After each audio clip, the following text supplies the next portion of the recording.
seminario más de ALEN.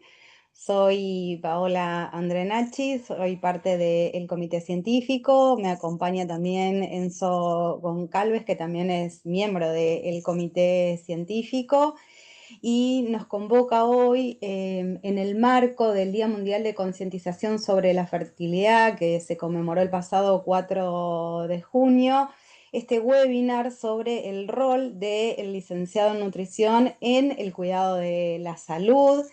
El webinar tiene 4 tópicos fundamentales: el ciclo ovárico como sinónimo de la salud femenina, pastillas anticonceptivas y su rol en la salud hormonal, el síndrome de ovario poliquístico, la endometriosis y Hashimoto, ¿influye lo que comemos? Y por supuesto el rol del licenciado en nutrición en la salud hormonal, preservación de la fertilidad a futuro. Para eso tenemos el honor de que en el día de hoy nos acompañe la doctora Sandra Maximinio. Es doctora en Ciencias de la Salud de la Universidad Federal de Río Grande de Brasil. Es magíster en Salud Materno-Infantil de la Universidad Nacional de Córdoba. Es licenciada en Nutrición de la Universidad de Concepción de Uruguay. Es directora de posgrado de Salud Reproductiva y Fertilidad en 360 grados de 2023 de la Universidad Católica de Santa Fe. Es directora de la especialidad de Nutrición en Salud Reproductiva de la Sociedad Argentina de Medicina Reproductiva, SAMER, en el año 2025. Tiene la especialidad en Medicina Reproductiva de la Federación Argentina de Sociedades de Ginecología y Obstetricia 2025, FASCO. Docente del curso de Endocrinopatías en Embarazo de la Federación también Argentina de Endocrinología, del curso de Enfermedades Tiroides en el ciclo de la vida de la mujer de la Sociedad Argentina de Endocrinología, Ginecología y Reproductiva, también de Argentina. Tiene actualización en abordaje del embarazo en el año 2024 en la UBA. Tiene la especialidad en ginecología funcional en la escuela de la doctora Delfina Celaschi en el año 2023 en Paraguay, y también en el curso genética, nutrigenética y nutrigenómica. Regenera en el año 2017 en España, es un posgrado en nutrición y neurodesarrollo en el 2017 en la Universidad Católica de Santa Fe. Sandra también es docente universitario de la Universidad Católica de Santa Fe en Argentina, en las cátedras de nutrición en perinatología, microbiota en perinatología, de la licenciatura en obstetricia, fisiopatología y etoterapia del niño. Es docente investigadora en el Instituto de Ecología Humana y Desarrollo Sostenible, también de la Universidad Católica de Santa Fe, y es docente de la Sociedad Argentina de Endometriosis. Sandra, realmente te damos una cordial bienvenida. Será un placer escucharte. Les pedimos a todos los que nos acompañan, si por favor durante la presentación de Sandra pueden tener sus micrófonos apagados para que se pueda llevar adelante la presentación. Luego vamos a tener un espacio de preguntas y respuestas, donde ahí sí los invitamos a dejar sus preguntas en el chat, o pueden levantar la mano, habilitar sus micrófonos y realizar las preguntas. Bienvenida, Sandra. Bueno, muchísimas gracias. Me encanta que seamos tantos y me gusta, ya después vayan dejando en el chat de qué parte del país están, de qué parte del país son. Siempre me gusta esto de poder vincularnos, poder conectarnos y entender que la nutrición o esto que tanto nos apasiona es una forma de tejer redes. Probablemente no vamos a poder desarrollar en un webinar de 1 hora en profundidad todos estos tópicos, pero sí sabemos ya quién es quién, ya nos conocemos, sabemos en qué parte del país está alguien que le interesa lo mismo, tenemos los contactos y bueno, creo que eso es lo más valioso de este tipo de experiencias, no literalmente solo el contenido en sí que se dé en la charla, sino esta posibilidad de que cualquier persona que esté participando, si escucha algo que le es interesante o que opina lo contrario, todo es bienvenido para la construcción de ese conocimiento. Así que bueno, sin más, vamos a empezar porque hay un montón de qué hablar. Bueno, si nosotros empezamos con algunas preguntas, ¿no? Si yo me trato de posicionar en la consulta con una mujer en el consultorio, sin importar que haya venido a la consulta literalmente por un tema de salud reproductiva o por un tema de fertilidad o por un tema concreto con su ciclo ovulatorio. En general, hasta incluso en cualquier consulta nutricional. Yo no puedo desentenderme de que si tengo una paciente mujer enfrente, puedo dar como naturalizado que todo está bien en relación a su ciclo hormonal. ¿Por qué? Porque muchas veces nosotros omitimos esas preguntas y es en realidad la paciente que no lo dice, nosotros no lo preguntamos y queda ahí como cuando si no fuese necesario abordarlo. Entonces, empezar a preguntarnos, no solamente nosotras en primera persona, sino en tercera persona, es decir, para con nuestros consultantes, empezar a preguntarnos, ¿conocemos el ciclo ovulatorio? ¿Es regular? ¿De cuántos días? Esos días que menstruas, ¿cuánto menstruas? ¿Te genera algún malestar menstruar? ¿Te genera dolor? ¿Sabes verdaderamente cuándo, si ovulás primero y cuándo ovulás? A veces pareciera como que esto cobra relevancia si solo en el momento de querer ser mamá. Y en realidad, créanme que no, que es siempre relevante, porque de esa salud endocrina es donde yo voy a tener un signo, si se quiere, vital en la salud de la mujer. Así como medimos la presión arterial, como medimos otros signos vitales, bueno, el ciclo ovulatorio es parte de ese ciclo, de ese signo vital de la mujer. Entonces yo quiero llevarlos a todos los que están presentes a reflexionar sobre si hacen estas preguntas en su consulta. ¿Sí? Y espero que esta no sea la respuesta, porque muchas veces cuando yo pregunto esto, lo único que sale en la respuesta es un gran manto de sustitución hormonal o pastillas anticonceptivas que automáticamente anulan y tapan todas las preguntas que yo hice antes. ¿Sí? Entonces, más allá de que entiendo que entre más de 100 profesionales que somos, puede haber quienes se dediquen específicamente y puede haber quienes no, reconocer un poquito de qué hablamos cuando hablamos de ciclo ovulatorio. Nosotros, si miramos, haceme alguien que me diga si se ve el cursor, si yo lo muevo, ¿se ve? No, ¿No se ve? Sandra, no, no se está viendo. Yo sí Ah, lo veo, perdón. Sí, se puede Ah, ver, perdón. sí. Se lo ve ok, muy... Sí se genial. ve algo. Sí, Fíjense, ahora sí, ahora sí. Sí, estoy ahora acá sí. en la curva amarilla del estrógeno. Sí, ahí sí. Perfecto. Para que nos ubiquemos un poquito, el ciclo puede tener diferente duración en función de cada mujer, pero en generales nosotros decimos que tenemos distintos momentos. Una fase folicular, después tenemos la ovulación propiamente dicho, y después tenemos la segunda mitad del ciclo. Fíjense en esta primera fase, que es la fase folicular, cómo yo necesito que haya ese predominio de estrógenos. Ese pico de estrógenos es el que hace que cuando ese pico decae se produzca la ovulación y en una segunda instancia, en la segunda mitad de ese ciclo, van a decaer los estrógenos y va a aumentar la progesterona. Esa progesterona es la responsable de que crezca el tejido proliferativo, es decir, si en esta ovulación se produjo la fertilidad, es decir, ese óvulo que eclosionó, se encontró con un espermatozoide y están transitando ese camino hasta la implantación, justamente ese pico de progesterona es el que va a permitir que se desarrolle ese tejido endometrial, es decir, que se haga como ese colchoncito en el endometrio para que ese óvulo que se fertilizó pueda implantar y eso conlleve a la viabilidad de un embarazo. Ahora bien, si no hubo ese encuentro entre ese óvulo y ese espermatozoide, no se produjo ese embrión y se produjo la implantación, fíjense cómo ese tejido endometrial se descama y es lo que nosotros vemos como la menstruación propiamente dicho.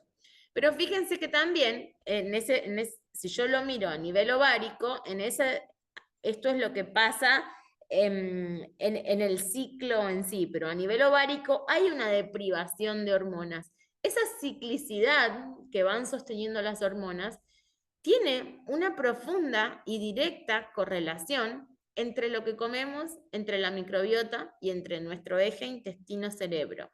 Entonces, ya vamos a ver que para que este equilibrio entre estrógenos y progesterona se dé según las distintas fases del ciclo, yo voy a tener que tener equilibrio también en mi microbiota, equilibrio también en mi rutina, en mis ritmos circadianos. Bueno, ya vamos a ir desandando un poquitito más. Bueno, fíjense que no los quiero aburrir con las hormonas, pero al que le interese, que sepa que esto se profundiza un montón y que es parte, bueno, de algunas formaciones más complejas. Nosotros tenemos un sinnúmero de secreciones hormonales para que estos procesos se den. Y esto es lo que yo les contaba, ¿no? Donde esas señales hormonales no están aisladas solo al aparato reproductor. Esas señales hormonales fundamentalmente van a estar relacionadas con nuestro intestino y con nuestro cerebro. Entonces, lo que comemos va a influir directamente sobre esa secreción de estrógenos, de progesterona, y sobre todas las cosas, la microbiota va a influir directamente sobre la eliminación de esas hormonas una vez que ya fueron a los tejidos blancos a hacer su efecto. ¿Sí? Fíjense, si nosotros vemos un ciclo ovulatorio menstrual, digamos, natural, fíjense cómo va cambiando en los distintos momentos, y fíjense cómo se ve ese ciclo si yo uso anticonceptivos hormonales, donde en realidad ese momento que la mujer considera que le viene, no es que le viene literalmente, es solo la deprivación porque se disminuyen el aporte de las hormonas sintéticas, pero no es en realidad literalmente que a la mujer le viene. Eso que nosotros calculamos, sí, estoy en las pastillas de placebo, me tiene que venir mañana, no es literalmente que me tiene que venir mañana, no tengo ninguna función ovulatoria, es simplemente que por deprivación de no tener esa dosis constantes de hormonas, es que eso se produce la descamación de ese tejido y se produce el sangrado. Pero fíjense qué distintos se ve un ciclo sin anticonceptivos desde el punto de vista de la secreción de estrógenos, de progesterona, los picos que mencionaba antes, y fíjense qué distinto se ve ese ciclo cuando está mediado por anticonceptivos. Entonces, acá la sugerencia no es no usar anticonceptivos, la sugerencia es, si yo siento que tengo problemas endocrinos, no taparlos con anticonceptivos, porque el anticonceptivo es como si fuese un maquillaje de esa situación donde yo no sé verdaderamente cuántos días tiene mi ciclo, con qué intensidad menstruo, si me duele, si no me duele, si es una menstruación roja intensa o si es una menstruación con coágulos, si es una menstruación con olor, sin olor, porque en realidad no estoy ovulando verdaderamente, ni se está produciendo esa proliferación de tejido endometrial, sino que solo se produce una descamación del endometrio por deprivación de hormonas, nada más. Entonces, la invitación es, bueno, si el uso anticonceptivo que la mujer elige son los métodos hormonales, saber que cada tanto yo tengo que interrumpir esos métodos hormonales y ver qué pasa en ese ciclo ovulatorio de la mujer. Por mi especialidad, a mí me pasa que se descubren estos problemas en el momento en que buscan ser madres. Por ejemplo, algo muy frecuente, diario en mi consultorio, es que cuando dejan las pastillas se dan cuenta que no les viene tan regular. Y empiezan a notar, empiezan a ver, y tengo un ciclo de 35 días, otro de 42, y empiezo a tener mucho más vello y empiezo a tener otros problemas y es ahí donde aparece, por ejemplo, el síndrome ovario poliquístico. que no es que yo no tenía el síndrome ovario poliquístico de antes, solo que estaba enmascarado, tapado, maquillado con las pastillas anticonceptivas. Entonces, ¿cuáles de los mensajes que quiero ir dejándoles? No esperar a tener 38 y buscar ser mamá. Yo tengo que conocer el ciclo ovárico de la mujer y conocer sus características hormonales en general en la mujer en edad reproductiva. No importa qué edad, no importa que busque o no ser mamá. ¿Para qué? Para que en el momento que decida ser mamá, eso sea posible. Fíjense que yo les decía que este ciclo ovulatorio está directamente relacionado con el ciclo intestinal y con la microbiota. Y les quiero introducir otro concepto que por ahí no a todos les suena, porque microbiota y microbioma ya todos sabemos de qué hablamos.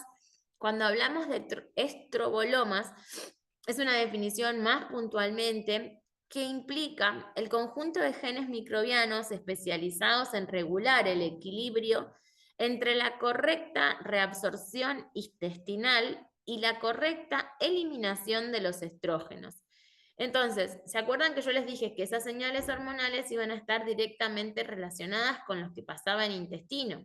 Si yo tengo un correcto estroboloma, es decir, elimino adecuadamente los estrógenos una vez que ya hicieron su pico y su función en tejido blanco, voy a tener, en cierta forma, eubiosis y salud y equilibrio en esos estrógenos y en esa secreción de progesterona.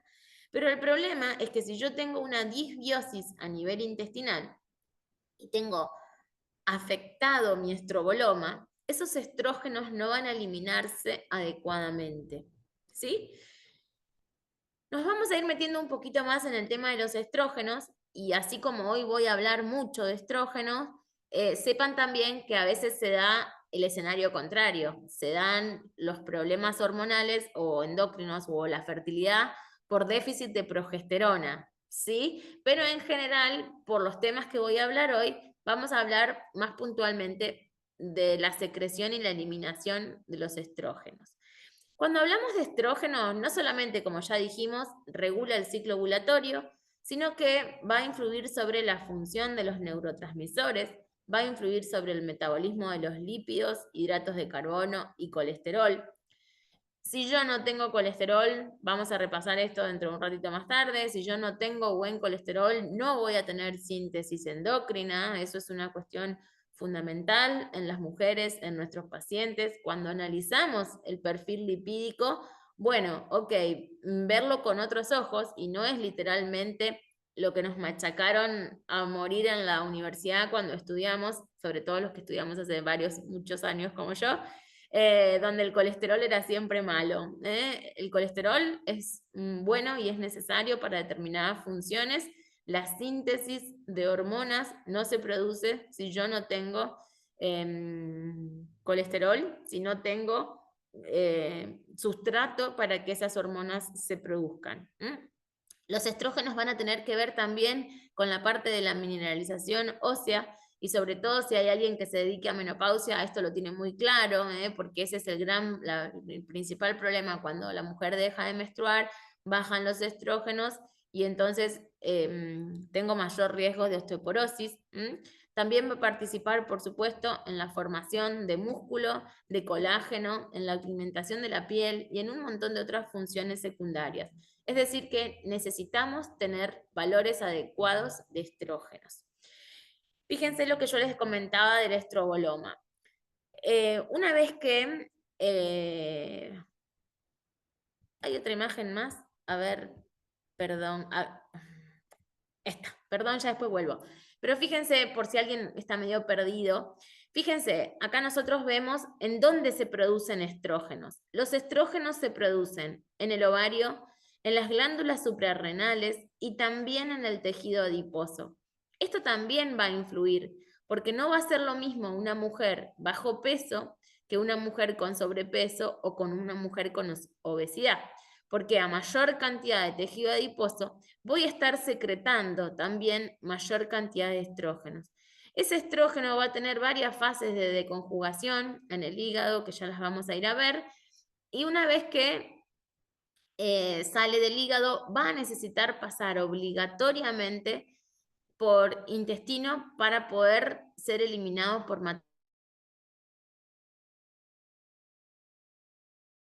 antes, ese estroboloma va a hacer que la necesidad de esos estrógenos conjugados se eliminen o no por materia fecal. Y ahora bien, cuando yo les decía que es una relación constante, permanente, entre lo que pasa en el intestino y lo que pasa en las hormonas. Si yo tengo una paciente con hiperpermeabilidad intestinal, y acá me gusta siempre mencionar que no hay que hablar de permeabilidad intestinal, el intestino es siempre permeable. El problema, porque si no, no tendríamos nutrientes, ¿sí? La correcta denominación es cuando hay una hiperpermeabilidad intestinal, donde esas uniones que deberían ser estrechas entre los enterocitos se vuelven abiertas y donde entonces empiezan a pasar distintos noxas, distintos componentes inflamatorios, distintos componentes tóxicos, y es ahí donde esta hiperpermeabilidad intestinal es donde me genera el problema que el organismo en sí no solamente va a tener déficits nutricionales, sino que va a tener la mayor posibilidad toqué algo que no era, de alergias, o va a tener también la sensación de fatiga crónica, o va a tener sobre todas las cosas la respuesta, la mala comunicación en la respuesta endocrina. Y acá este cuadro es valiosísimo para que se entienda cuando nosotros hablamos de microbiota alterada y de hiperpermeabilidad intestinal, esa mujer con microbiota alterada, una vez que hace todos sus pasos, ¿no? Secreción, órgano blanco, detoxificación, eliminación. Fíjense que si la mujer tiene una buena microbiota, gran parte de esos estrógenos se eliminan por materia fecal y solo una pequeña parte es recaptada a la luz intestinal y vuelve a contribuir a ese circuito de no solamente la síntesis propia de estrógenos, sino a su vez la reabsorción intestinal de estrógenos a través del estroboloma. Fíjense lo que me pasa en las patologías donde yo tengo hiperpermeabilidad intestinal asociada a desórdenes endocrinos. A través de esa hiperpermeabilidad intestinal y un déficit en las beta-glucuronidasas, tengo que solo un poquitito de estrógenos se elimina y gran parte de esos estrógenos son recaptados a nivel intestinal. Entonces, ese es el escenario donde nosotros vemos que se va produciendo lo que se conoce como dominancia estrogénica, ¿sí? ¿Qué es esa dominancia estrogénica? Ese hiperestrogenismo. Bueno, fíjense que si nosotros leemos los mecanismos, ahí está. Si leemos la sintomatología de ese mecanismo del hiperestrogenismo, es lo que escuchamos en muchísimas de nuestras consultas, sobre todo las que hacemos salud femenina o salud hormonal. Hinchazón abdominal, disbiosis, candidiasis a repetición, sangrados de encía, estreñimiento, cefaleas, migrañas, ya sea mamas fibroquísticas o miomas en el útero, sean problemas o irregularidades con la menstruación, sea dismenorrea, sea cambios anímicos, y en muchos casos aparece asociado el síndrome ovario poliquístico o la endometriosis, las infecciones a repetición, no solo por candidiasis, sino por infecciones en general, infecciones urinarias, o por ejemplo los oportunistas, el herpes, sin ir más lejos, son sinónimos o nos tiene que llevar a sospechar cuando una mujer en su clínica nos habla de más de un síntoma de todos estos asociados, que tenemos que conocer cómo es su ciclo ovulatorio y sobre todo poder dosar en sangre cómo están esos estrógenos. Bien, ¿cuál es el principal problema de perpetuar este escenario disbiótico a nivel del estroboloma?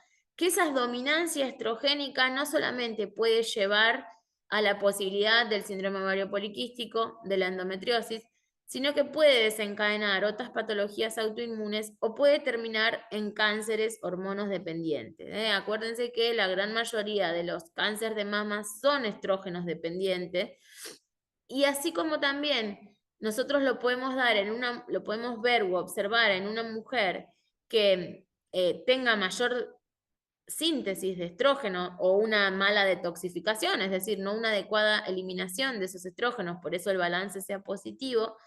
Lo vemos también frecuentemente en las mujeres, yo por mi especialidad que hago fertilidad, lo vemos en las mujeres sometidas a muchos tratamientos hormonales con intentos negativos de embarazo. Lo vemos también a la posibilidad de la aparición de cáncer de mama, no solamente cuando tengo la predisposición genética, sino cuando mi ritmo circadiano y esa evacuación intestinal y todos estos parámetros se van sumando, tengo mucho más riesgos de terminar, que esa dominancia estrogénica termine en un cáncer de mama, por ejemplo.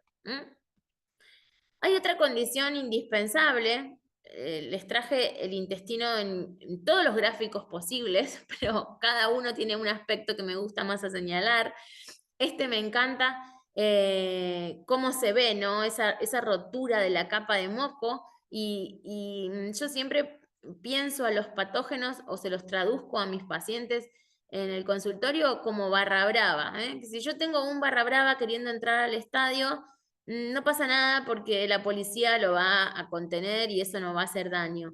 Ahora, si yo tengo toda la barra de Boca tratando de pasar y colarse al estadio, el sistema inmune lo único que va a hacer es ponerse hiperreactivo y eso es lo que va a perpetuar las patologías. ¿Y por qué les traigo a colación el sistema inmune? Porque acá está la otra gran estrella de la disbiosis y la comunicación endocrina en relación al estroboloma, que es la vitamina D.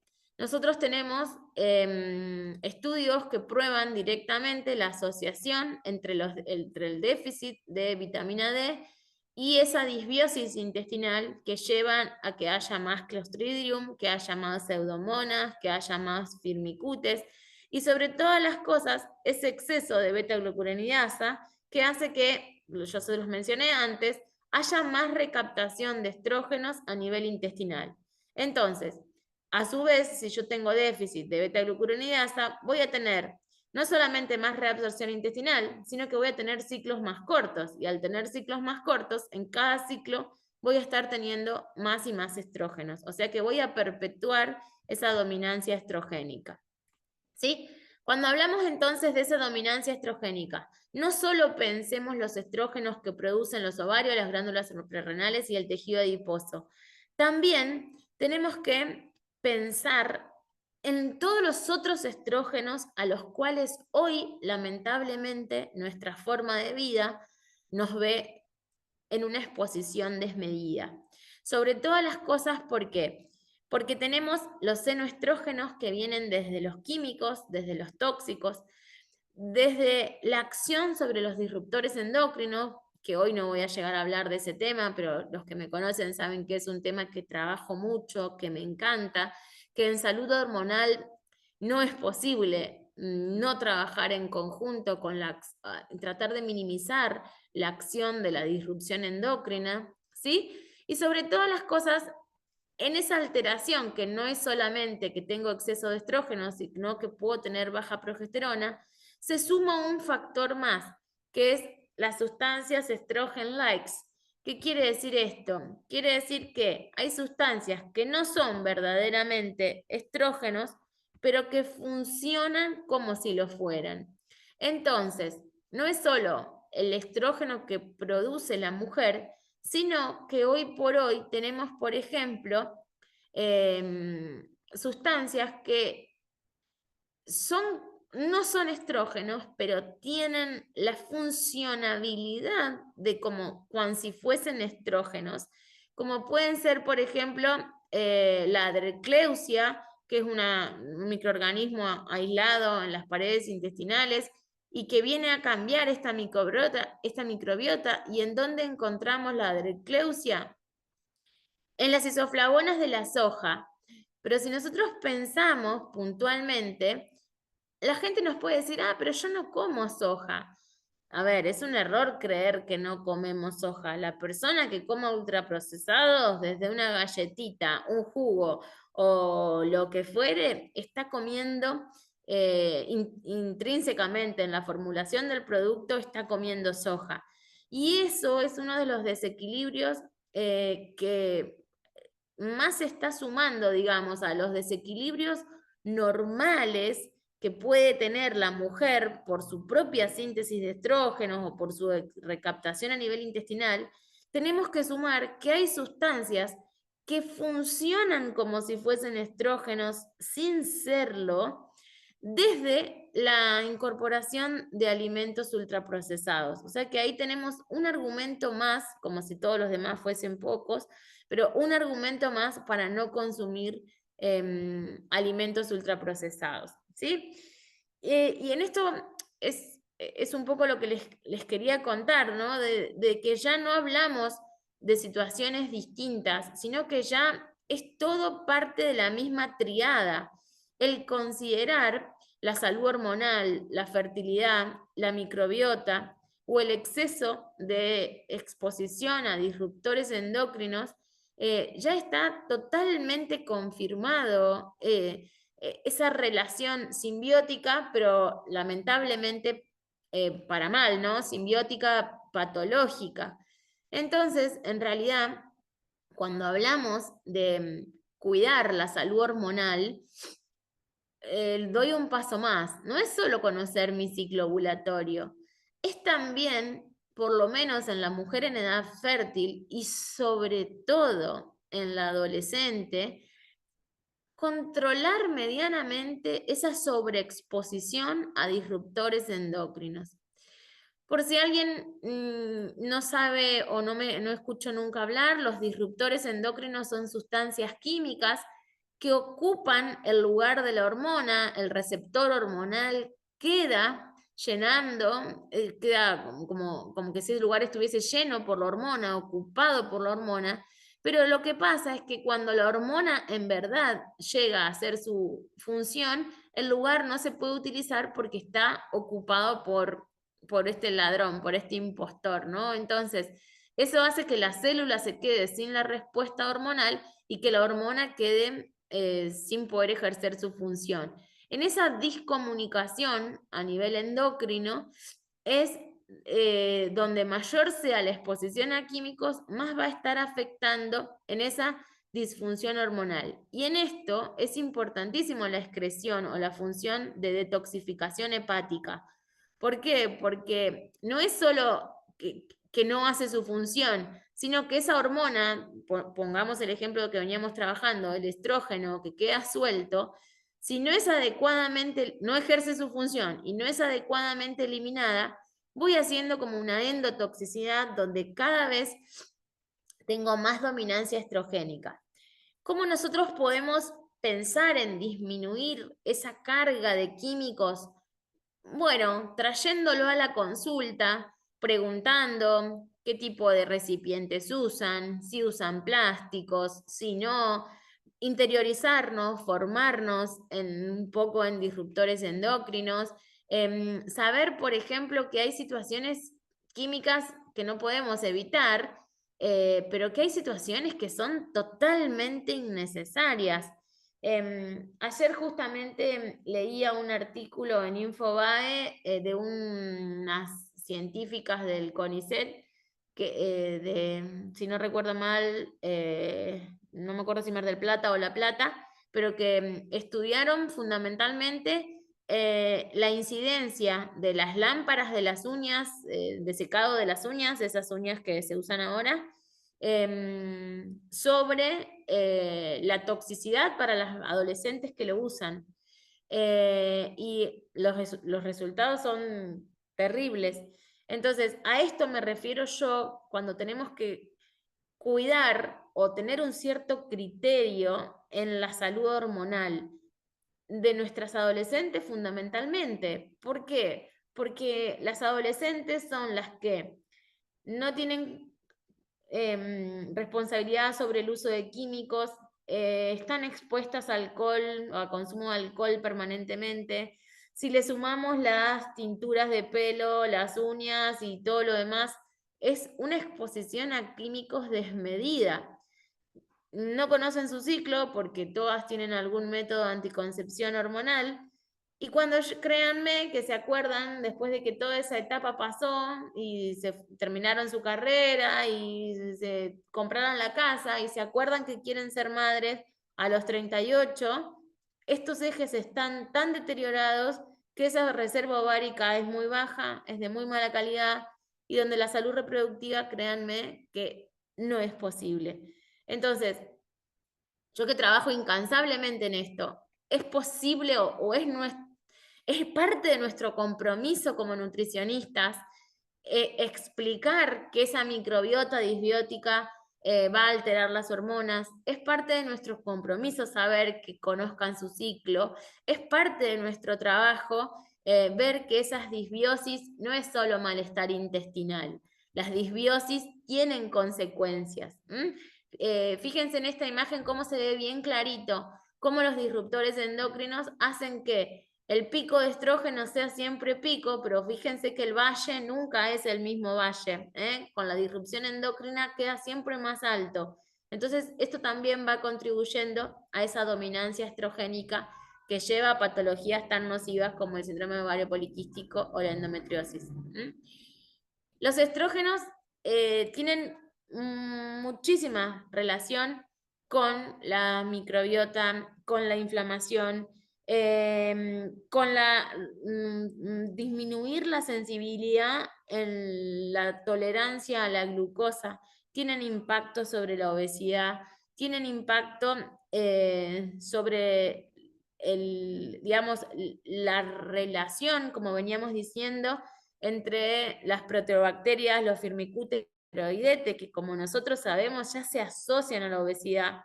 Entonces, por donde miramos es importante tener a rayas esos estrógenos y poder controlar esa salud intestinal. Yo siempre pongo este ejemplo medio burdo, pero que los uso en todos mis consultantes para que lo entiendan. Si mi pared intestinal es un colador que tiene unos agujeros enormes, la recaptación de estrógeno y la no detoxificación adecuada va a ser una regla. En cambio, si yo trabajo sobre sanar esa permeabilidad intestinal y los poros de mi intestino se vuelven los que debieran ser, no hiperpermeables, sino solo permeables, voy a estar teniendo mucho más chances de que esas patologías endocrinos, pero también inmunes, no aparezcan.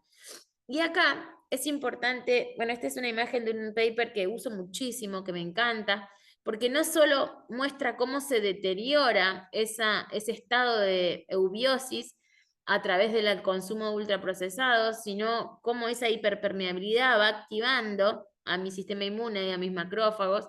Y fíjense cómo ya, cuando yo ya tengo esta dominancia, digamos, de microbiota patógena, y donde esa hiperpermeabilidad se sostiene de forma en el tiempo, de forma sostenida, de forma crónica, fíjense cómo a esa respuesta inflamatoria, la consecuencia que sigue es la patología autoinmune. ¿Sí? Entonces, es ahí donde quiero que cada uno de ustedes, que somos un montón, 100, acá todos juntos charlando, piensen en sus pacientes, en la narración de sus pacientes. Cuando me cuentan que tienen problemas hormonales, o si bien no me cuentan problemas hormonales, pero me relatan migraña, cefalea, fatiga crónica, problemas de la piel, aceleración o al revés, o enlentecimiento del ritmo evacuatorio. Cuando mis pacientes me cuentan en realidad esa sintomatología clínica, acá está la respuesta de base y es en poder controlar esa inflamación sistémica de bajo grado. La inflamación sistémica de bajo grado es esta respuesta inflamatoria acá, ¿sí? Para que se ubiquen donde estoy, donde de tanta hiperpermeabilidad intestinal, inflamación a nivel celular crónica, tengo respuestas que comprometen a mis demás sistemas. Entonces, cuando yo trabajo, por ejemplo, en consultorio de fertilidad, trabajamos muchísimo esto de bajar la inflamación sistémica de bajo grado. Es decir, no es la inflamación de la panza, del intestino, es la inflamación celular, es avisarle a todo ese cuerpo que ese gran estrés oxidativo va a ir bajando y que tengo condiciones para propiciar esa salud reproductiva o esa fertilidad, ¿sí? Y fíjense, la inflamación sistémica de bajo grado es como un gran paraguas donde yo puedo tener montones de patologías asociadas a esa inflamación sistémica. Todas las gastrointestinales, las metabólicos, pero que van a tener consecuencia endocrina, la insulinoresistencia, la endometriosis, el síndrome ovario poliquístico, la baja reserva ovárica, y a veces la concomitancia, por ejemplo, cuando a todo esto metabólico se le suma la anemia. Ah, pero toda la vida tuve anemia y siempre y tengo dolor menstrual y tengo ciclos muy profundos y muy dolorosos y no voy bien al baño y ¿nadie sospechó de una endometriosis? Bueno, es ahí donde un nutricionista bien formado e idóneo en esto va a poder dar luz a la integralidad de la clínica de esa paciente. Entonces, mi propuesta es que no voy a llegar a dar todo en una clase, pero sí sepan que nos podemos formar en esto y acompañar a que esos diagnósticos lleguen antes, lleguen con menos dolor, con menos sufrimiento y sobre todas las cosas lleguen cuando esa mujer todavía está en edad fértil. Porque el principal problema de todas estas cosas es cuando se dejan estar en el tiempo y cuando se acuerdan que quieren ser madres, en algunas condiciones no es posible o es tarde. Todas las patologías autoinmunes, fíjense acá del lado derecho de la columna, sea Hashimoto, sea celiaquía, sea cualquiera de los componentes de las trombofilias, la fibromialgia, el lupus, el vitiligo, y como mencioné al principio, pueden hasta incluso ser un cáncer, van a tener que ver con esa posibilidad de preservación de la fertilidad. ¿Por qué? Porque el sistema inmune, si está hiperexacerbado en cualquiera de estas condiciones, y yo tengo anticuerpos altísimos de cualquiera de estas situaciones, y yo quiero que en ese organismo de esa mujer sea posible la anidación, no nos olvidemos que en esa anidación tengo un factor de ADN que no le es propio a la mujer, porque siempre voy a tener el ADN de la parte espermática. No importa si es por ovodonación, siempre voy a tener, sea cual fuere el caso, voy a tener un ADN que a la mujer que quiera gestar no le va a ser propio. Entonces, si yo tengo un sistema inmune muy exacerbado, claramente no voy a estar favoreciendo esos procesos de implantación. Entonces, ¿dónde es que se conectan todas estas situaciones? El síndrome ovario poliquístico, la endometriosis, el Hashimoto, los desequilibrios hormonales, se conectan en este lugar, en que la inflamación sistémica lleva a una respuesta inmune y la respuesta inmune es la que va a levantar el pulgar o a bajar el pulgar a la hora de la consecución de los embarazos. Entonces, mi invitación hoy es, sé que es mucha info, pero un poco la invitación es a no ir al diagnóstico sintomático, sino a ir al diagnóstico etiológico. Y les pongo un ejemplo para que esto se entienda claramente. Ir al diagnóstico sintomático sería, bueno, se me cae el pelo, tengo las uñas quebradizas, me hago un laboratorio, me da la TSH en 6, tengo que tomar levotiroxina. Ok, ese sería el diagnóstico sintomático. Yo tengo el síntoma de la uña quebrada, de la caída del pelo, el laboratorio de TSH alto, bueno, listo, toma levotiroxina. Ese diagnóstico no es un diagnóstico etiológico. Yo lo que tengo que ahondar es en el origen de esa patología tiroidea. Porque si no, yo solo estoy tratando el síntoma, pero no estoy trabajando sobre el origen. Por lo tanto, esa persona va a seguir necesitando cada vez más dosis de levotiroxina. pero no va a corregir su problema de base. Por eso es que es bastante más complejo, pero siempre vayamos al origen etiológico de la sintomatología clínica. Y gran parte de todo esto que estamos hablando se resuelve, aunque no parezca, en el hígado. El hígado es el responsable de la adecuada detoxificación de todo lo que comemos, pero también de los tóxicos a los que estamos expuestos. Y no los quiero aburrir con esto porque somos todos colegas, todos ya lo estudiaron en algún momento. No nos olvidemos que para la fase 1 y 2 de detoxificación hepática, nosotros fundamentalmente necesitamos todo el grupo B, necesitamos B12, necesitamos vitamina C, D, E, B. Y la gran mayoría de nuestros pacientes tienen déficits severos, por ejemplo, de B12. Entonces, ¿cómo van a eliminar adecuadamente esos estrógenos o esos disruptores endocrinos o eso que hace que la comunicación endocrina no sea efectiva si no puedo completar la fase 1 y 2 de la detoxificación hepática? Y si a eso le sumo que no van al baño, que no toman agua y que tienen disbiosis a nivel endometrial, está el combo perfecto para que aparezcan las patologías. Entonces, para ir redondeando, ¿qué hacemos con nuestros consultantes? Bueno, o cuál es nuestro rol como Nutris.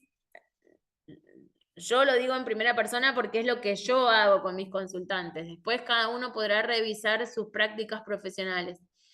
Primero profundizar en la anamnesis, o sea, la anamnesis tiene que ser verdaderamente muy profunda y no es 3 preguntitas que contesto así nomás, sino que tiene que ser verdaderamente en profundidad.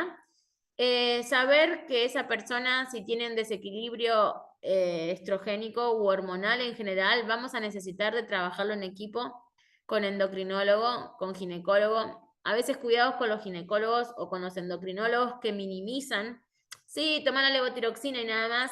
O sea, mi sugerencia es que se busquen un equipo o un profesional donde ustedes puedan derivar con este mismo criterio, porque si no, la persona va al endocrinólogo y el endocrinólogo le dice, no, toma la levo nomás. Y entonces ahí es donde nuestro discurso muere, porque yo le estoy diciendo o queriendo marcar la relevancia de determinadas cosas y el otro profesional dice lo contrario, entonces la persona se encuentra en esa disyuntiva que no sabe a quién hacerle caso y es lo peor que podemos generar a un paciente. Entonces, yo no derivo al endocrinólogo, derivo al endocrinólogo que trabaja como yo trabajo, con nombre y apellido.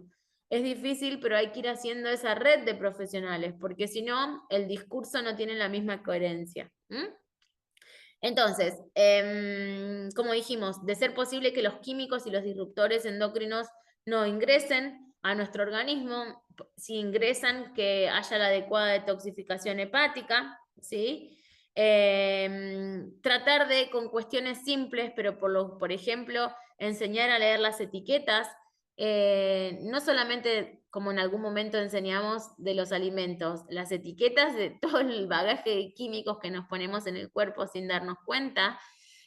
Sepan que en el Play Store del celular, si ustedes ponen disruptores endocrinos, hay un montón de aplicaciones gratis. Una es Yuka, otra es Ingred, otra es Goods, ahora no me sale el nombre, pero en el Play Store del celu hay un montón de aplicaciones que yo saco la foto a la cosmética que tengo enfrente y me tira los disruptores endocrinos que tiene. Entonces, empezar a cambiar plástico, empezar a reemplazar, no usar el microondas con plástico, empezar a sacar químicos de la vida de nuestros pacientes. Eso va a hacer que su comunicación hormonal sea mucho más efectiva. Y como les decía, repasar, ¿no? En cada uno en su caso, en sus pacientes, la fase 1 y 2 de detoxificación hepática y saber, acá una cuestión fundamental, que si yo tengo, por ejemplo, estrógenos y alcohol, el hígado sensa como que, bueno, lo más nocivo de esto es el alcohol, entonces se preocupa por detoxificar alcohol. Y al estrógeno lo deja porque total es parte de lo que sintetiza el organismo. Y en realidad es eso, cuando ciclo tras ciclo se producen las dominancias estrogénicas. Entonces, saber que el consumo de alcohol es el enemigo número 1 de todas las patologías hormonales. Saber que, por ejemplo, en hipotiroidismo o en Hashimoto sobre todo, muchas veces se prohíben las coles, el repollo de Bruselas, el coliflor, el brócoli, por ser, en teoría, bociógenos. Esto es algo que está muy discutido, ya no es más así literalmente, y saber que si yo no tengo sulfuranos, o sea, si yo no tengo azufre, no se eliminan los estrógenos. Entonces, bueno, hay que tener sugerencias muy puntuales para cada caso, pero saber que ya no es literalmente que no está permitido comer brócoli porque sea bociógeno, sino que hay que analizar cada caso en particular.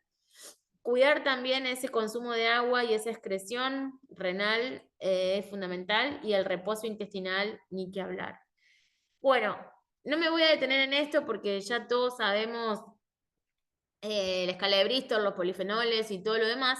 Solo voy a hacer una salvedad en relación al té verde que tanto se escucha o tanto se usa. Cuidado en las dominancias estrogénicas, porque tanto el té verde como el café, como el mate, gatillan la síntesis de aromatasas. Las aromatasas son las precursoras de los estrógenos. Entonces, guarda en los pacientes con endometriosis, con síndrome ovario poliquístico, donde yo le digo, sí, tomate verde, porque es antiinflamatorio. No si yo tengo una dominancia estrogénica, porque termino generando más síntesis de aromatasas y por lo tanto más estrógenos. Por eso es que está ahí puesto en rojo. Yo no prescribo té verde ni café ni exceso de mate a ninguna de mis pacientes con estas patologías hormonales. Bueno, el tema de los polifenoles, el tema de los ayunos o los reposos son muy buenos dependiendo para qué y quién. Para la microbiota se usa muchísimo el reposo intestinal, pero lo que es totalmente distinto a un ayuno intermitente.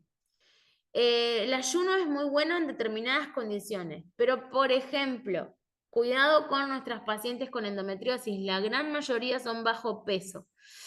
Si yo tengo una paciente bajo peso y encima la tengo en restricción calórica, con disbiosis, créanme que vengo a ser un escenario lejos de ser positivo, todo lo contrario.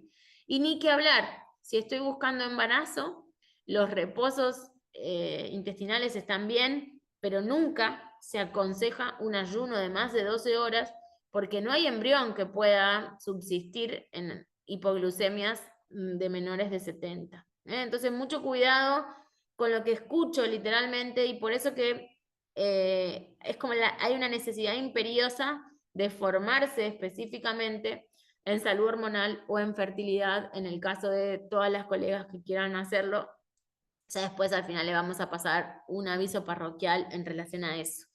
Bueno, y por último, fíjense que no es solo la alimentación antiinflamatoria o la hiperpermeabilidad intestinal, sino que es el hábito antiinflamatorio, es decir, estar en consonancia con esos ritmos circadianos y estar en consonancia con la secreción de melatonina.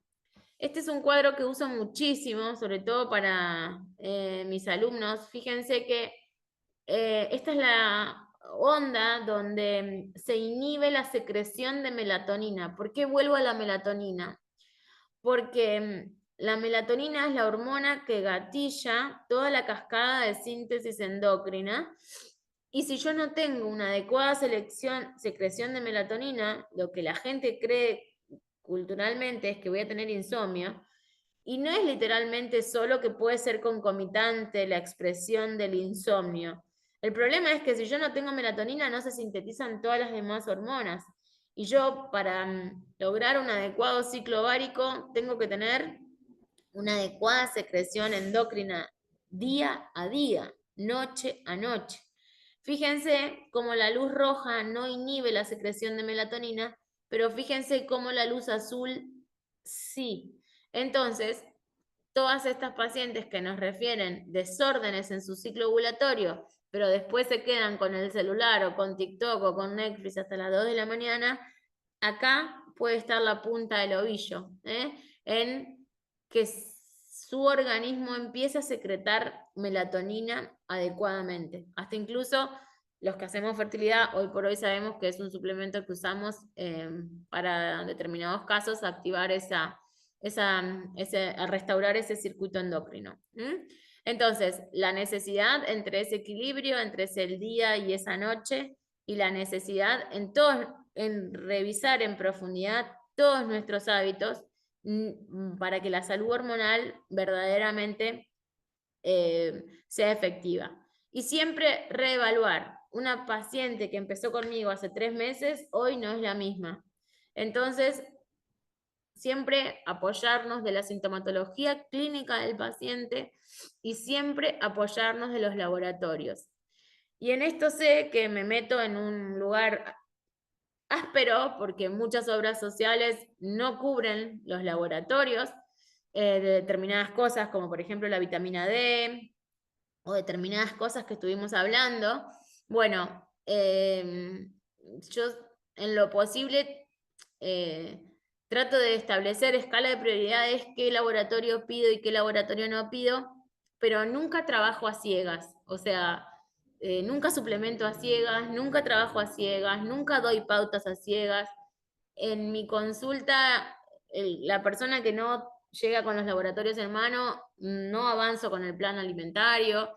En fin, creo que es parte de esa idoneidad profesional contar con los laboratorios adecuados. Y el que no lo entienda así, tenemos que tratar de hacérselo fácil a que sea posible el cambio de paradigma. Pero no podemos hacer indicaciones nutricionales sin conocer qué pasa por dentro en nuestros pacientes. Bueno, me traté de apurar, lo último fue rápido porque era el horario, pero acá llegamos al final. Me cuentan si hay alguna duda, alguna pregunta, si quieren compartir algo, algún caso, lo que quieran. Muchas gracias, Sandra, por tu presentación. La verdad que increíble, muy completa, con mucha información para procesar, como dijiste también al inicio. Tenemos algunas preguntas en el chat. Están llegando todas las felicitaciones, increíble. Estamos a sala completa este viernes, así que muchas gracias a vos por estar y a todos los que están conectados. Han sido, la verdad, increíble. Te voy a transmitir la primera pregunta.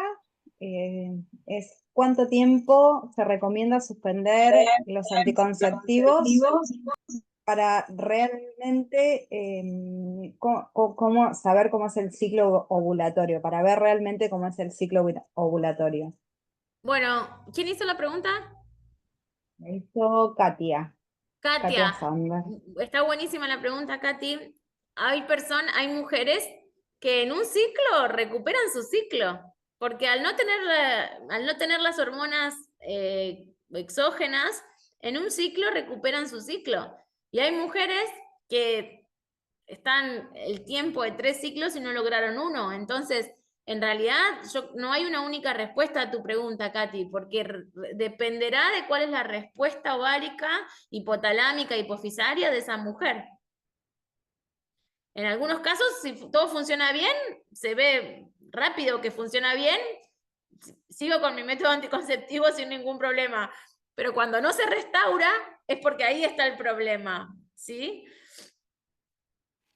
Muchas gracias, Sandra. Te transmito otra de las preguntas que hace Tamara, que dice, ¿por qué los ciclos de menstruación producen más ganas de consumir hidratos de carbono y específicamente complejos?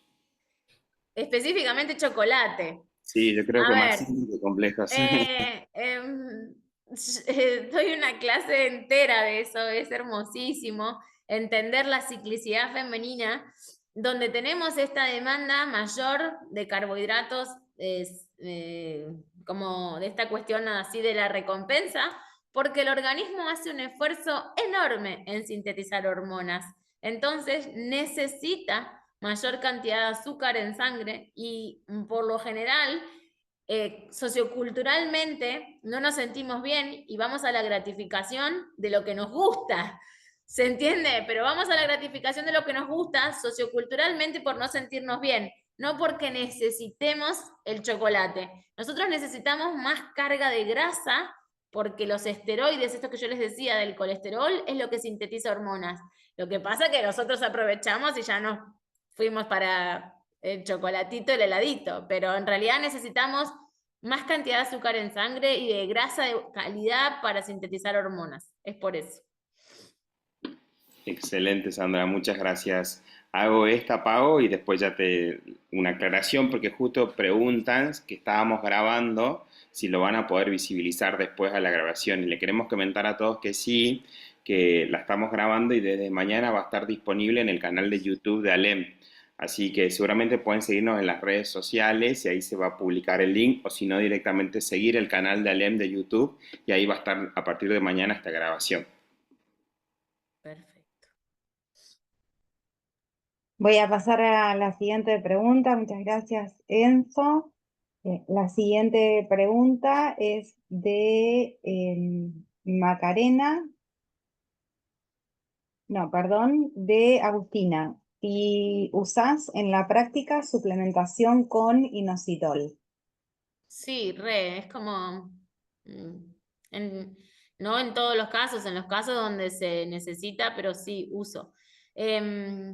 Mucho cuidado, si hay, no sé puntualmente, Macarena, tu pregunta, pero si es solo por síndrome ovario poliquístico, tiene muy buenos resultados. Es más, estoy en una investigación en el centro de fertilidad donde trabajo que estamos evaluando, ¿no? El cambio en la respuesta ovárica con las pacientes que usan y no usan el inositol. Y una única salvedad del que comercialmente está más disponible en nuestro país, que es el metacitol, que tiene ácido fólico sintético.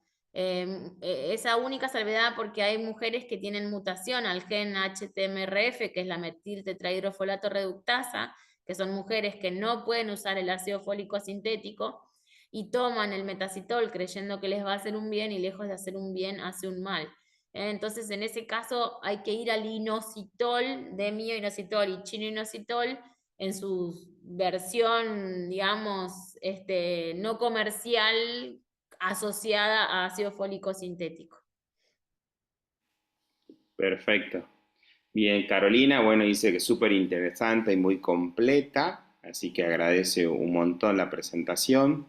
Y después Macarena que quería rever algo de una de las diapositivas donde hablaba sobre el rol del nutricionista, sobre los puntos específicos sobre el magnesio, el zinc y otros micronutrientes, y le gustaría que comentes un poquito más de la importancia de estos micronutrientes. Calculo que Macarena se refiere a eso, no sé si se anima a hablar, también Sí, está la a posibilidad. ver, igual acá si ustedes me dejan, Enzo y Pau, vamos a hacer algunos avisos parroquiales, porque, porque es imposible o sea, la idea era de hoy que se vayan con mucho ruido en la cabeza, que les queden muchas preguntas para investigar, para llevar a su consulta, para formarse, y sobre todo invitarlos, porque voy a estar siendo parte del Congreso de Alem, que se va a hacer en noviembre, así que invitarlos a todos a que ya se vayan reservando las fechas para estar.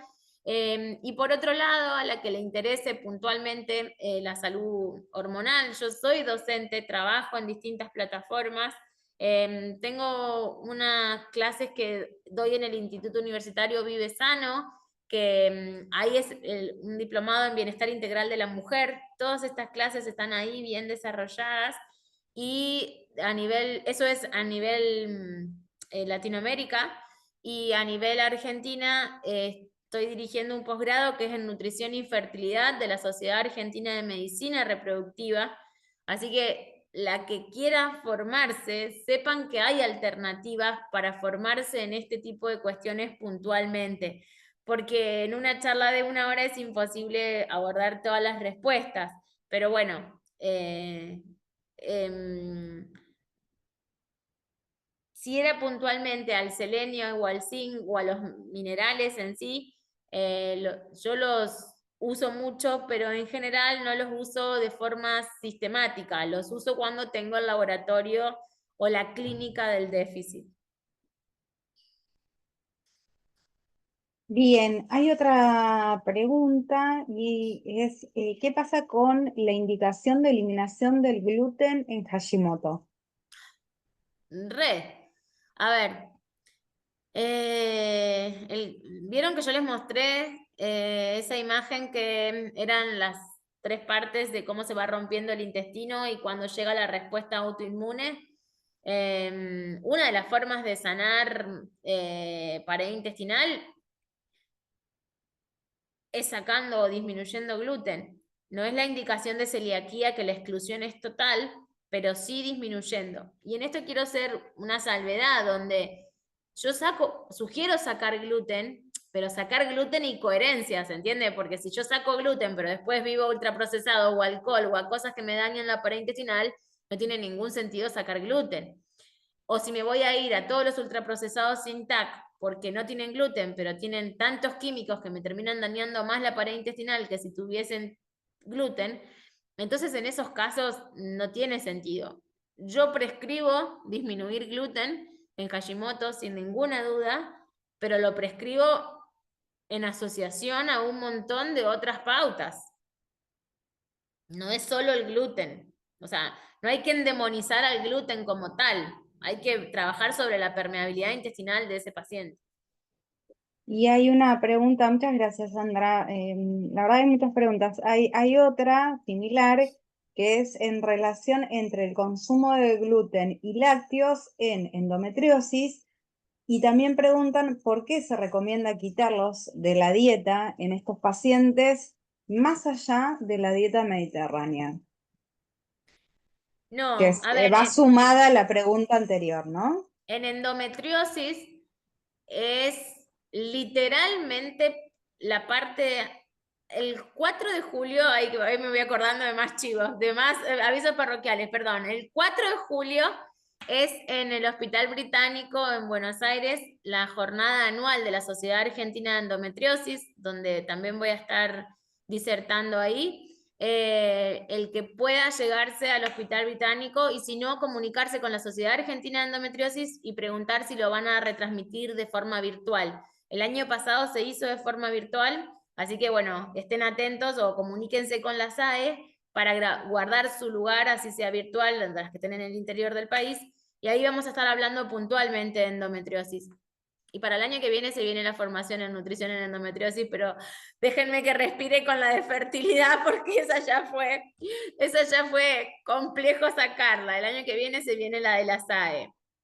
A ver, en endometriosis sacamos alimentos de origen animal, fundamentalmente los lácteos, pero por el lácteo ultraprocesado en sí mismo y la carga estrogénica que los alimentos de origen animal tienen, pero tiene que ver con que lo que perpetúa la endometriosis es la dominancia estrogénica.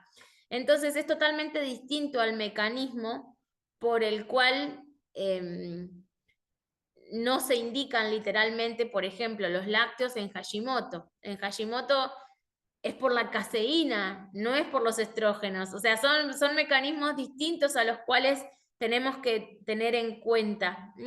En endometriosis, el principal punto es no solo la inflamación, sino evitar sumar estrógenos de origen animal. O sea, por ahí no queda del todo claro, pero nosotros cuando consumimos alimentos de origen animal, no solo consumimos, o sea, no solo tenemos los estrógenos que nosotros sintetizamos, estamos sumando los estrógenos que aportan los animales. Cuando los animales son animales de pasturas y de campos y felices, la carga estrogénica es la carga normal del animal, lo cual su hígado la detoxificará y no trae mayores consecuencias. El problema son los animales o los alimentos ultraprocesados de origen animal, donde los animales son criados como engordados rápido, con cargas endocrina para que crezcan rápido y para comercializarlos rápido, donde ese tipo de carnes o ese tipo de lácteos ultraprocesados van a ir a sumar más estrógenos a los que nosotros estamos tratando de evitar. Entonces, tiene más que ver con que no se puede cuantificar la carga estrogénica de los animales, de los alimentos de origen animal, que con el endometriosis tiene más que ver con eso que con no lo inflamatorio en sí mismo. Bien, muchas gracias, Sandra. No sé si alguno de los chicos, las personas que están aquí, quieren hacer una pregunta. Pueden activar su micrófono, pero podemos ir leyendo la de María Pía, que dice, el consumo de soja en mujeres veganas. ¿Qué opinás al respecto? Nos vamos a quedar hasta las 11 de la noche si siguen con estas preguntas tan lindas. No, mi marido me va a echar, pero no, tratemos el consumo de soja. ¿Se acuerdan? Va a depender de qué condición tiene esa mujer vegana, ¿se entiende? Porque yo puedo tener una mujer que toxifique perfecto, que su ciclo sea perfecto, que sus laboratorios estén perfectos, y bueno, no tengo demasiado que objetar. Ahora, si yo tengo una mujer vegetariana, pero que tiene concomitancia de endometriosis, o que tiene concomitancia de alguna patología endocrina, o que tengo dominancia estrogénica, por ejemplo, un síndrome ovario poliquístico, o una endometriosis, o una miomatosis, o cualquiera de estas patologías estrógenos dependiente, es ahí donde yo no prescribo nunca el exceso de soja por los fitoestrógenos.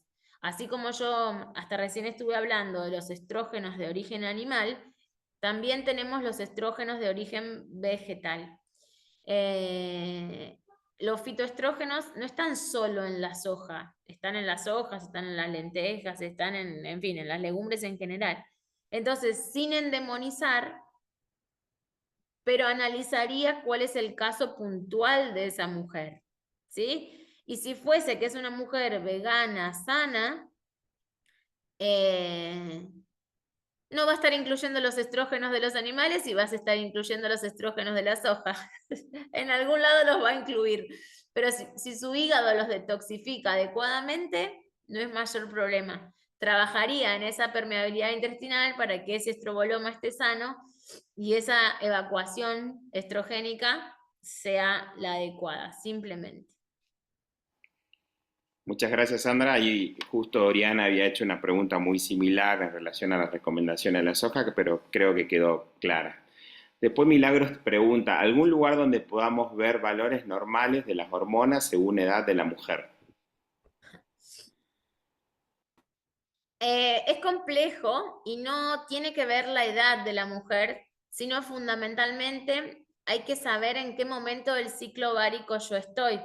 ¿Se entiende? Porque yo no voy a poder medir las hormonas de la mujer, no se miden en cualquier momento del ciclo. Los laboratorios se piden en día 3, en día 1, dependiendo qué hormona necesito saber, se piden de una forma o de otra forma. Entonces, entender que yo tengo que conocer primero el ciclo completo y ver en qué momento estuvo pedido ese laboratorio. Si en fase folicular, si en fase ovulatoria, si en fase menstrual, en qué fase estuvo pedido ese laboratorio y poder asesorar a la paciente en qué momento tiene que sacarse sangre. Porque si la paciente se saca sangre o no sabe en qué momento de su menstruación o según fecha de su última menstruación se sacó sangre, o si está condicionada por las hormonas, esos laboratorios no van a dar bien nunca. ¿Se entiende? Perfecto, Sandra, la verdad, muchas gracias. Justo hay otra pregunta sobre suplementación de Carolina con omega 3, si tiene algún efecto con la fertilidad. por lo que suele bajar los niveles de colesterol.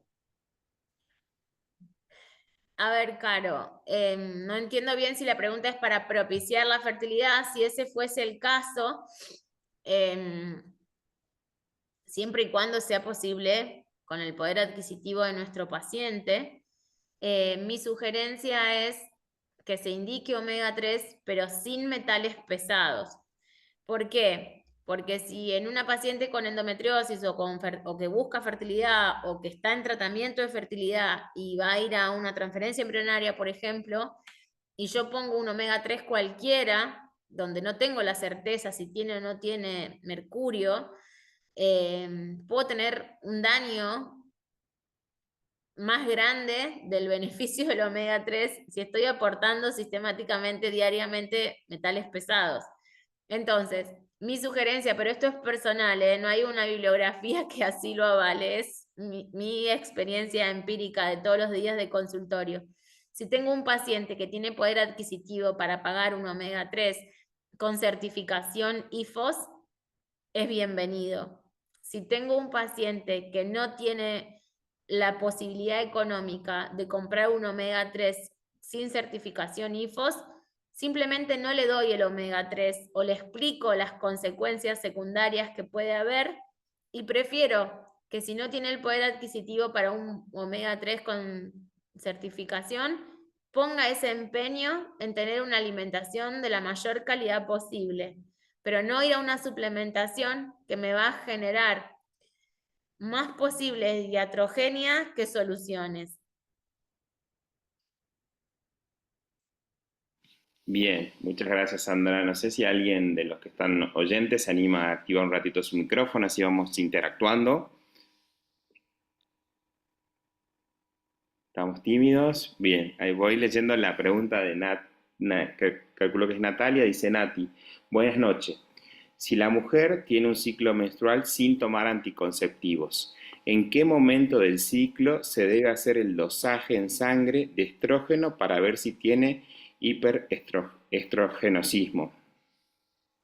Bien, está buenísima la pregunta y fíjate que, bueno, a todos esos laboratorios los tiene que hacer el pedido médico el ginecólogo que esté trabajando en el equipo, pero en general, yo sí tengo que ver si la mujer tiene hiperestrogenismo, tengo que buscar el pico de estrógenos, o por lo general se busca en el del día 1 al día 3 del ciclo, ¿sí? Y ahí se dosa en dónde está y después se vuelve a repetir el laboratorio en el día pico verdaderamente. Y entonces se puede establecer, o sea, lo ideal es sacar sangre en los 3 momentos distintos.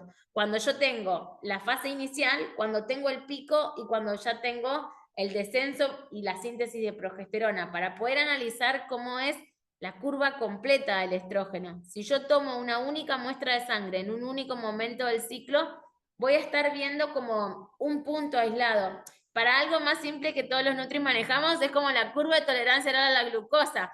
Una cosa es ver una glucemia en ayunas, aislada, y otra cosa es ver la curva completa de cómo es en ayuna, cómo es cuando comí y cómo baja a las 2 horas. Bueno, esto es exactamente lo mismo. Yo, para saber si tengo dominancia estrogénica o no, puedo tener un único laboratorio en día 3 de ciclo y ver en dónde está, o lo ideal sería tener el día 3, el día 14 y el día 21, así tengo el dibujo completo del ciclo ovárico.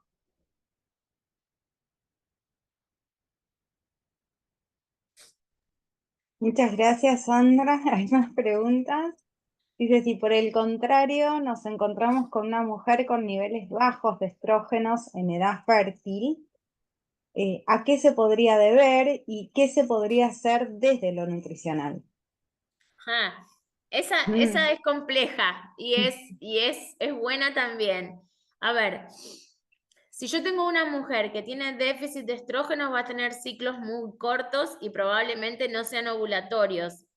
¿Por qué? Si yo analizo por ecografía ese folículo dominante, probablemente no tenga nunca ese folículo dominante, porque si yo no llego a tener el estrógeno que necesito, no se produce la ovulación. ¿Se entiende? Entonces, Por el contrario a lo que veníamos hablando del hiperestrogenismo, el hipoestrogenismo es complicado desde este lugar porque lleva a la infertilidad o a la no consecución de ciclos ováricos con ovocitos fecundables.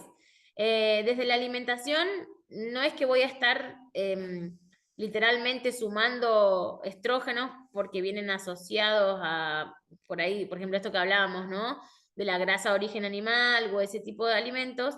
Lo ideal sería que nosotros trabajemos mucho sobre el eje de permeabilidad intestinal y sobre el eje de comunicación endocrina. Es decir, buscar el origen de por qué su organismo no está sintetizando los estrógenos adecuados. Pero la forma, si es que yo necesito que sea un proceso más inmediato, puede venir el ginecólogo que trabaja en nuestro equipo y suministrar estrógenos, digamos, vía oral, y ver si esa función hipotalámica se restaura o no. Y si no, tengo que trabajar mucho, yo trabajaría mucho si fuese mi paciente en sacar químicos y en todo caso sumar estrógenos desde lo alimentario de manera muy responsable, es decir, cosas de origen animal de buena calidad, si consigo pollo de campo o animales de campo, perfecto. Si quiero consumir legumbres, si consumo legumbres orgánicas, mucho mejor. Si no, lo que esté en el poder adquisitivo de la persona. Pero muchas veces, si es gente del interior, es más fácil que tengan una chacra, que tengan un familiar que tiene granja, que tengan, entonces, en ese caso, indico sumar estrógenos con alimentos de origen animal y con legumbres de calidad. Pero a veces no alcanza, me refiero, hay que ir al toque de suplementación.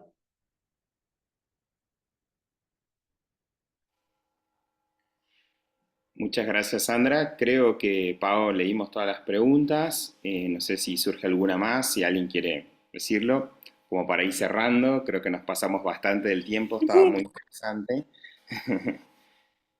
Sí, sí, muy interesante, súper interesante, Sandra, la verdad, muchas preguntas. Bueno, como dijo Enzo, si alguien se anima a abrir su micrófono y hacer alguna pregunta o compartir algo desde su experiencia, con Sandra también, ¿no? Que tiene mucha experiencia en esta temática para poder intercambiar, bienvenido sea. Pueden contar Leo. también alguna experiencia, ¿no? No es que, Exacto, pueden claro, porque contar alguna están como muy experiencia. calladitas. Como muy callada.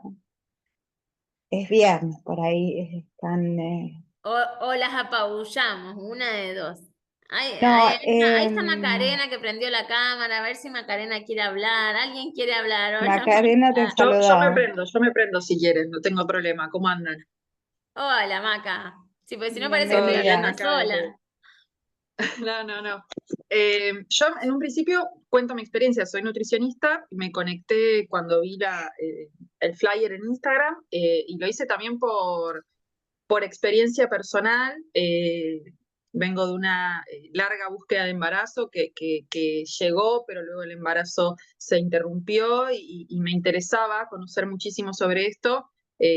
Cuando vos hablabas de poder dar con profesionales y trabajar la parte endocrina, eh, me pareció buenísimo esto de poder formar red y dar con personas idóneas en el tema. Me ha pasado, a veces uno va con preguntas o con planteos desde la parte endocrina o visitar un gastroenterólogo para hablar de la hiperpermeabilidad intestinal y quedan cosas como haciendo agua, así que me gustó mucho la información brindada, todas las notas que fui tomando como para, nada, así como me queda la cabeza explotada de interrogantes, poder hacer lo mismo quizá con profesionales de salud que me vaya cruzando para tratar de, a nivel personal, bueno, seguir un camino lo más interdisciplinario posible.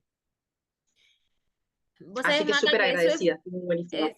eso, Maca, es fundamental. A veces puede sonar que la derivación que uno hace si uno da el nombre y apellido del profesional tratante, puede sonar como que uno está teniendo una cierta preferencia, y no es así. Yo lo que trato de explicar, y por lo general los pacientes lo valoran, lo agradecen, es que lo que trato de hacer es que no pierdan tiempo. Si yo lo mando a un endocrinólogo que le dice, no, la TSH en 4,20 está perfecto, no, para buscar embarazo tiene que estar en menos de 2,5, o sea, es distinto el enfoque que se necesita con una perspectiva donde el rango normal a veces es muy distinto al rango óptimo, donde la idea es que nosotros llevemos a laboratorios en rango óptimo si yo estoy queriendo buscar fertilidad o si el objetivo es optimizar esa vida, ¿no? Entonces, bueno, en esos casos tratamos de ir tejiendo redes de con qué endocrinólogo, con qué ginecólogo, en qué profesional de la fertilidad, porque hay un gran desconocimiento, y a veces cuando el paciente va con estas dudas, se encuentra con una negativa tan grande que frustra, porque yo tengo la información, pero muchas veces no puedo medicar, por ejemplo, ¿no? Por la competencia propia del nutricionista. Entonces, necesito sí o sí de un endocrinólogo. Entonces, bueno, yo fui haciendo muy de a poco, y es un proceso que constantemente trato de hacer. Me pasó hace poco con una gastroenteróloga muy conocida, de redes, de todo lo que vos quieras. Le mandé un mensaje por una paciente en común, que es una paciente, un caso muy raro, que tiene síndrome de Asia. No sé si ubican qué es. El síndrome de Asia es una respuesta sistémica que se genera en el organismo tras el rechazo de prótesis mamarias, pero que hace estragos. Bueno, por una paciente con síndrome de Asia que pesa 42 kilos, la llamé a le mandé un mail a su gastroenteróloga, no voy a decir quién, pero muy top, y me contestó, esa paciente está de alta de gastroenterología, no tiene nada que ver conmigo. Ese fue el mail. A ver, claramente no voy a derivarle más a una paciente, porque yo estaba queriendo ver cómo ayudaba a ese caso en común, no estaba queriendo molestar. ¿Se entiende? Entonces, uno tiene que ir tejiendo las redes con los profesionales que tiene cerca, y esto tiene que estar hablado de antes. Mira, te derivo a tal paciente porque quiero esto, esto y esto, y el médico que está del otro lado tiene que entender lo que estoy, ay, perdón, que es mi marido, que ya debe estar, no debe estar no debe saber dónde meterse los chicos ya a esta hora. Es mi marido el que está sonando el teléfono. Entonces, bueno, creo que a tu duda, Maca, es lo mejor que podemos hacer es empezar a establecer redes, y creo que eso es lo más valioso de este encuentro, donde nosotros saber que necesitamos derivar a ginecólogos que manejen lo que queremos, que tenemos que expresarnos nosotros mismos ante nuestros equipos de trabajo, de a qué nos dedicamos, de qué hacemos, de cómo suplementamos. Creo que esa comunicación es fundamental para enaltecer nuestro trabajo. Y después, una vez que los médicos ya te tienen confianza y te derivan, y esa comunicación es simbiótica y se ayuda verdaderamente a los objetivos de los consultantes, después no tenés lugar en agenda, que es lo que me pasa, pero bueno, pero bueno, te esperan, pero bueno, tarde o temprano el turno llega y se trabaja muy bien. Así que bueno, gracias por tu aporte, y no bajes los brazos, que ese No, bebé no, va a llegar. gracias a vos. Bueno, gente, Sandra, cerramos.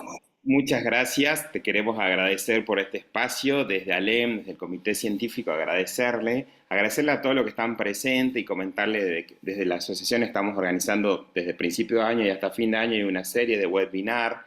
Invitarlos, como dijo Pau, al Congreso que se va a realizar la primera semana de noviembre en Buenos Aires. Seguramente ya pueden ingresar a la página. Si quiere publicar trabajos, también va a estar disponible para que lo puedan publicar. Así que desde la asociación están totalmente invitados. Te doy las últimas palabras, Pau, para cerrar, y gracias, Sandra, por esta hermosa disertación.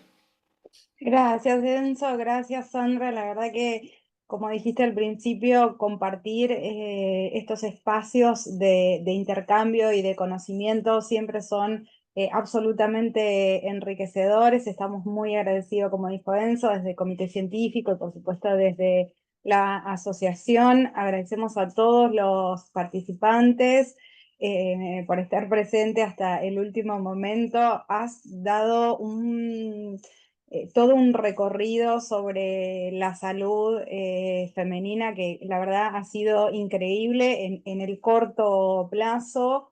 Has motivado a muchísimas asistentes a interesarse por el tema, así que has cumplido un gran objetivo y también, por supuesto, la importancia, como decías, de generar redes de conexión y sin duda el abordaje en equipos multidisciplinarios y la comunicación, ¿no? entre los equipos que tiene como único fin mejorar al paciente, así que la verdad que has Yo no lo cumplido mencioné, todos los Pau. objetivos. Bueno, gracias. No lo mencioné porque estaba ahí escrito, pero si quieren publicar algo y etiquetarme, así yo los guardo, las etiquetas o lo que fuere. Mi Instagram es Sandra Maximino Nutricionista.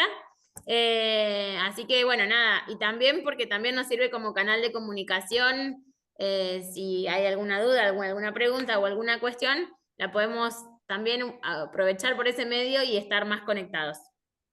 ¿Sí? Muchas gracias. Bueno, Los esperamos a todos en los les dejo un próximos beso enorme. eventos.